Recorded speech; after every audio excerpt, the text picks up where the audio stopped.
Magandang umaga, ito ang UNTV News Break.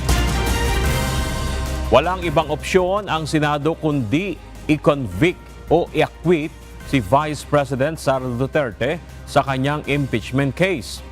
Ayon kay Senator-elect Francis Kiko Pangilinan, hindi dapat kasama sa proseso ang pag-dismiss ng kaso ng walang nagaganap na paglilitis.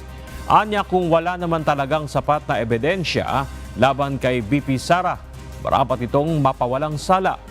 Ngunit sakaling may makikitang matibay na pruweba sa mga akusasyon sa pangalawang Pangulo, dapat itong maparusahan.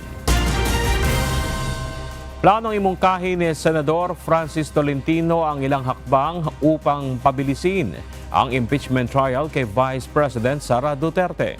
Sa panukalang impeachment calendar ni Senator Tolentino, June 11 babasahin ang Articles of Impeachment at magko-convene ang impeachment court. Sa parehong araw, mag-i-issue ng summons sa pangalawang Pangulo para sagutin sa Articles of Impeachment hanggang June 21, kung saan dapat sumagot din agad ang House Prosecutors sa June 22.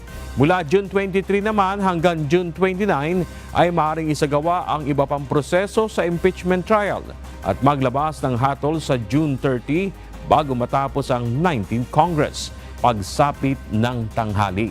Sa isang panayam, sinabi ni Senador Tolentino na maaaring magawa ito at walang makapipigil sa 19th Congress na i-adapt ang Rules of Procedures para sa expedited o pinabilis na impeachment trial.